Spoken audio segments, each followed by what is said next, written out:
Welcome back to Project U. My name is Jake Bowler. I am your host. I'm an online fitness coach helping men lose weight, build lean muscle. I'm an aspiring bodybuilder, hybrid athlete, and looking to change as many lives as possible as I can around the world. Today's episode is all about conquering the world of hybrid athletes, those who dominate both the weight room and the open road. Whether you're a seasoned runner who wants to add on a little bit of muscle here and there, get jacked, get a six pack, get a big old chest, some chesticles, or if you're a lifter and you want to boost your endurance, grab your headphones, turn the volume up in the car.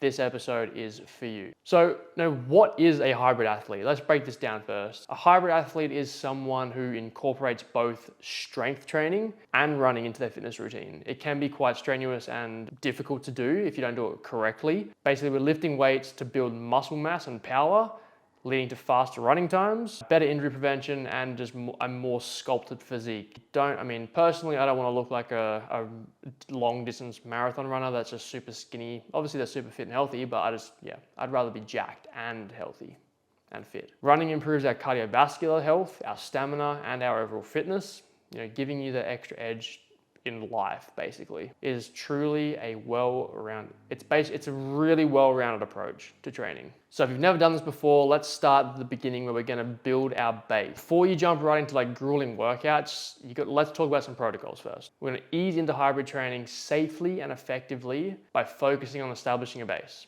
So first, we want to assess our current fitness level. So where are we at? Are we 40 kilos overweight? Are we huge? Are we 45% body fat, absolutely massive? Or are we super skinny, never lifted a weight in our lives, never run before? Whatever it is. Are you a seasoned runner with a solid base?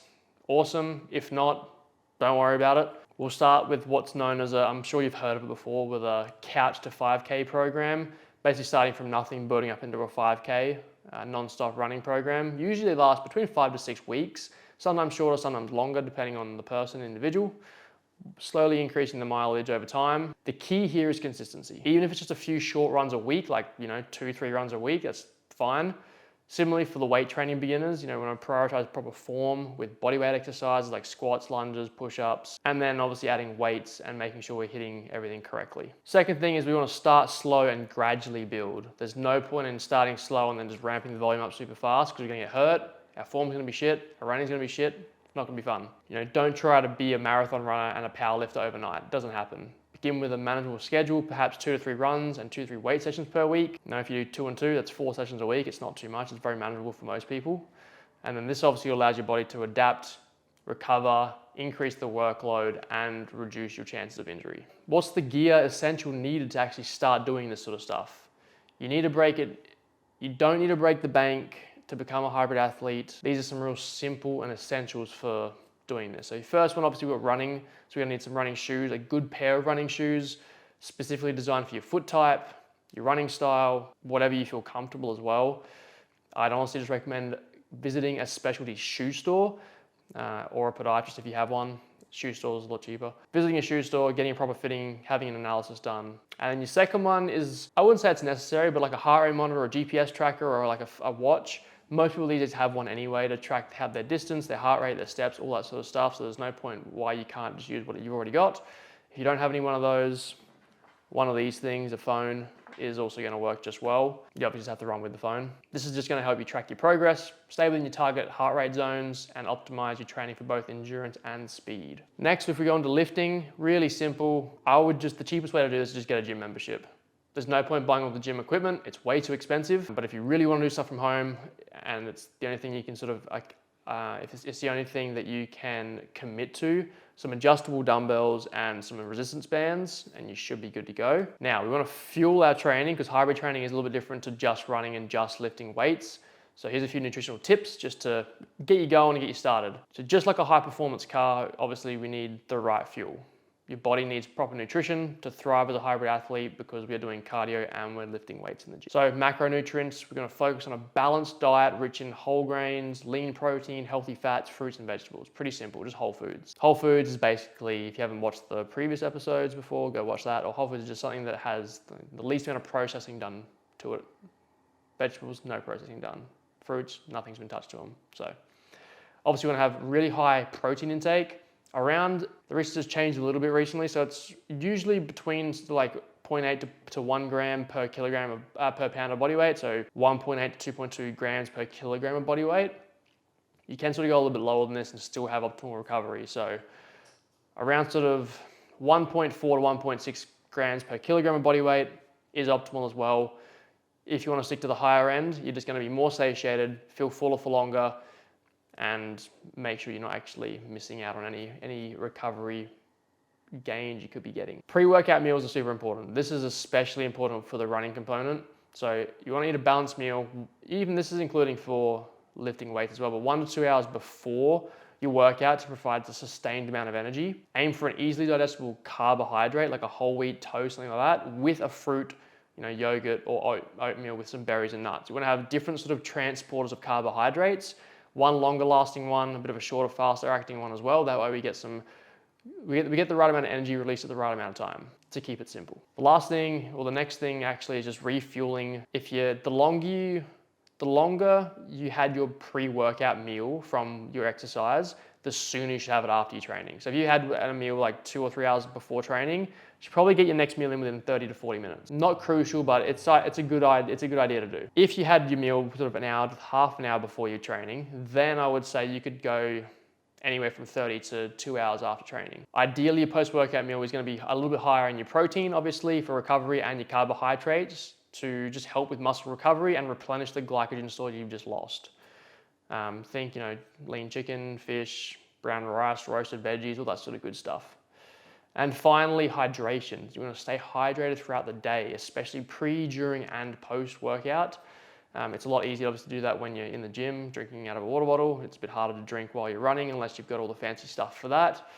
But water is going to be your best friend. Consider some electrolytes if you are doing some running, or if you are running, because we're hybrid athletes now. And if you are in the gym for quite a while, like a leg day session, I would probably suggest getting some sort of electrolytes, or just adding a little bit of sugar or something into your, like salt, sugar and stuff into your water bottle. Now that's nutrition. Following nutrition, probably the most important thing that's going to give us the best results in our training and development is sleep and prioritizing our recovery. So we can't just work out all day, every day, and then not recover properly. We have to sleep. So aim for between 7 to 8 hours of sleep, quality sleep. So that means if you're going to bed at 9 and waking up at 5, that's 8 hours. But if you're not going to sleep until 10, you're still getting 7 hours of sleep. But don't be one of those people that goes to bed at 9, on their phone till 11, and then wakes up at 5 o'clock, because you've obviously you've missed the point. Because optimal sleep is going to reduce stress, increase your hormone levels, or help with the hormone regulation, and just overall physical and mental well-being.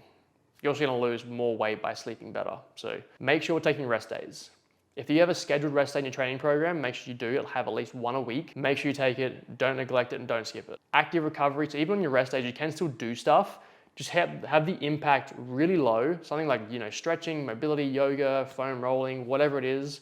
Increase your flexibility, promote blood circulation, and you shouldn't have to recover super strenuously after this sort of activity. And finally, for recovery, just listen to your body, because if you will know when something hurts. Obviously, if you're super tired more than usual, that's probably a good idea to back things off, back your training off, do a deload week or 2 weeks, or just don't train at all and actually take some rest. Like any sort of activity you're doing, whether it's lifting weights, running, hybrid athlete, swimming, whatever it is, it's all about the journey, not the destination. Obviously have a goal in mind of where you want to get to and what you want to achieve, but you got to enjoy every aspect of that. Consistency and smart training is going to be the key.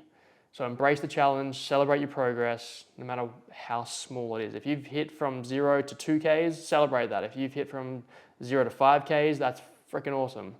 So find enjoyment in the process. There are tons of resources available to help you on your hybrid journey. So now a few training resources you can actually use to help you on your journey. Hybrid training programs, there's heaps of them out there online. I've got plenty of them. If you want to just send me a message on Instagram, I'll literally just shoot you one over for free.